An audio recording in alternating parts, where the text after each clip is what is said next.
महाराज जी नमोस्तु। मेरा नाम अलीशा है और मेरी शंका ये है कि आजकल जो बच्चे हैं 20 से 30 साल के, जो आजकल मेजॉरिटी है इंडिया में उन ऐसे बच्चों की, तो वो लोग धर्म कैसे उसमें अपना इंटरेस्ट लाए, क्योंकि आजकल वो लोग, उन्हें लगता है कि मंदिर जाना वगैरह ये सब बहुत पुरानी चीज़ है। ये सब मतलब ये न्यू जनरेशन को नहीं करना चाहिए, जब बूढ़े हो जाते हैं तब करना चाहिए। तो आजकल जो हमारी 80% मेजॉरिटी ऑफ जनरेशन है वो 20 to 30 एज ग्रुप में है, तो वो लोग मंदिर कैसे जाए और उनको कैसे हम बताएं कि मंदिर बहुत जाना इट्स जस्ट, ये बहुत सिर्फ एक किसी को फॉलो करना नहीं है, ये एक वे ऑफ लाइफ है। तो मेरी शंका का समाधान करें। युवाओं में धर्म के प्रति रुचि, युवाओं में धर्म के प्रति जो रुचि है तभी पैदा हो सकती है जब हम उन्हें रुचिकर बना करके देंगे। रुचिकर का मतलब है कोई भी चीज़ को हम जो है सिर्फ किसी पर थोप नहीं सकते। जब तक हम कोई चीज़ के मर्म को नहीं बताएंगे, उसके रहस्य को नहीं बताएंगे, उसको आज वैज्ञानिक दृष्टिकोण से नहीं बताएंगे, वैज्ञानिक स्तर से नहीं बताएंगे, तब तक कोई भी जो युवा हैं वो धर्म को स्वीकार नहीं कर पाते हैं। इसलिए आवश्यकता है, महावीर भगवान ने जो कहा वो तो अच्छा है ही है, हमें श्रद्धा से स्वीकार करना चाहिए।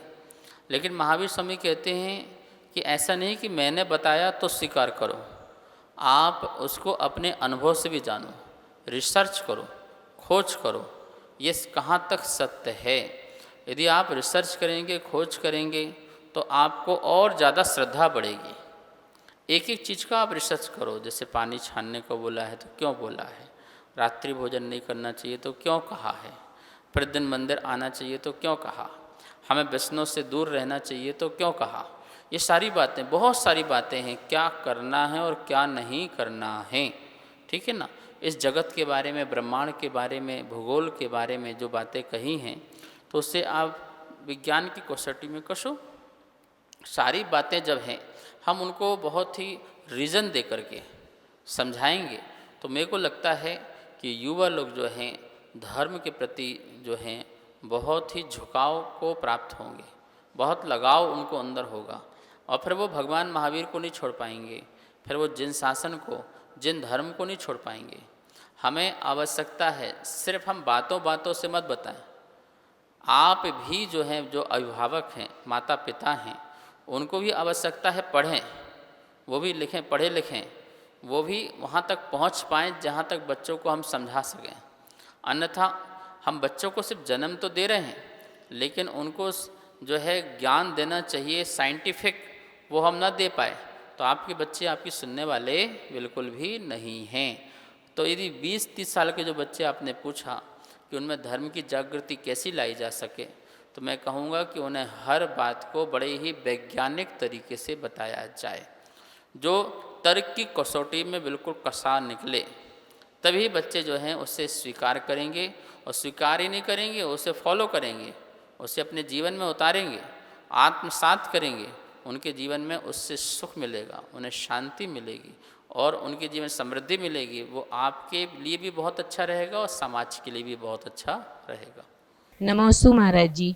महाराज जी, मेरा क्वेश्चन ये है कि हम बच्चों को शुरू से संस्कार देते हैं, लेकिन फिर भी वो बाद में बिगड़ क्यों जाते हैं, वो मतलब हमारी बातें नहीं सुनते हैं, तो उनको हम जैसे संस्कार दिए हैं वो आगे के लिए भी वैसे बने रहे, उसके लिए हम क्या करें, कृपया समाधान कीजिए।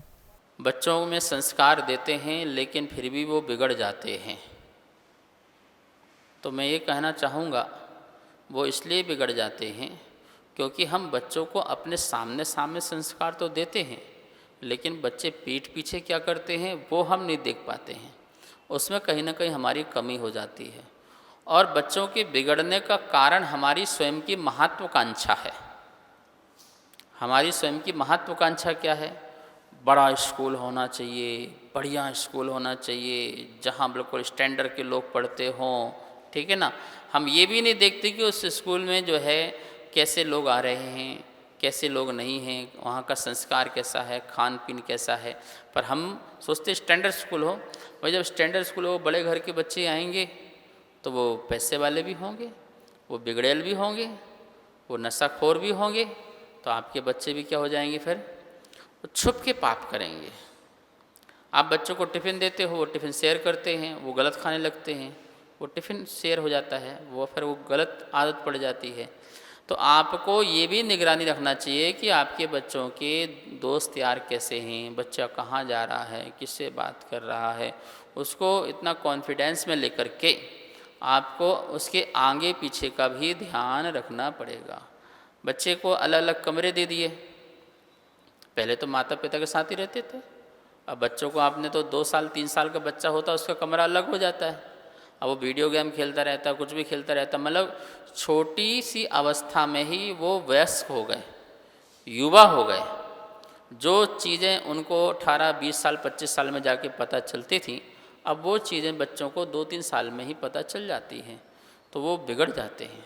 हम सोचते हैं कि हमने तो 10-15 साल बच्चों को कितना ध्यान रखा, पाठशाला भी ले गए, पढ़ाने भी ले गए, ध्यान भी किया, लेकिन वो कहीं ना कहीं हमारी महत्वाकांक्षाओं ने उन बच्चों को बिगाड़ने में कहीं ना कहीं हमारी महत्वाकांक्षा ही रही। यदि आपकी इतनी महत्वाकांक्षा नहीं होती ना कि इतना बड़ा रिजल्ट लेके इतना बड़ा करियर बना, ऐसा बना, ठीक है पढ़ो। हमें तो ये कहना चाहिए था बच्चों से कि धर्म में 100% आए, पढ़ाई में भले 50% आए, और हमने क्या कहा, पढ़ाई में 100% आए और धर्म तो गया भाड़ में, वो उसमें तो चलेगा, तो फेल भी हो जाए तो कोई दिक्कत नहीं। हमने स्कूल के लिए लाखों रुपए खर्च किया, लेकिन एक पैसा हमने होम ट्यूटर जैन विद्वान को नहीं रखा कि जो हमारे घर में आकर के ज्ञान की शिक्षा दे बच्चों को।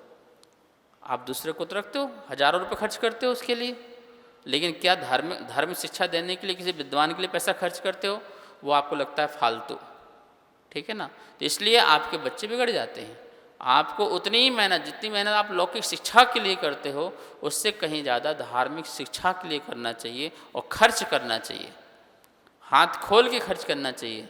तो देखना फिर आपके बच्चे आपके संस्कार को भूलेंगे नहीं, बिगड़ेंगे नहीं, और वो धार्मिक बने रहेंगे। और तीसरी बात कहना चाहूँगा कि आपको हर हफ्ते गुरु के पास ले जाना चाहिए, या कम से कम महीने में एक बार जिस गुरु से आप जुड़े हुए हो उनके पास ले जाओ, जिससे बच्चे उनसे नई नई बात सीखते रहेंगे, उनसे शिक्षा लेते रहेंगे, और गुरु उनसे पूछते रहेंगे, हाँ भाई सब ठीक है ना, ध्यान रखना, नियम तेरा ये है। तो इससे क्या है, वो बच्चा बिगड़ेगा नहीं और धर्म मार्ग में लगा रहेगा, माता पिता की नहीं सुनेगा, लेकिन गुरु की बात को मना नहीं करेगा, क्योंकि उन्हें पता है गुरुजी झूठ नहीं बोल सकते हैं, गुरुजी हमारी शिक्षा के लिए, हमारे कल्याण के लिए बोल रहे हैं।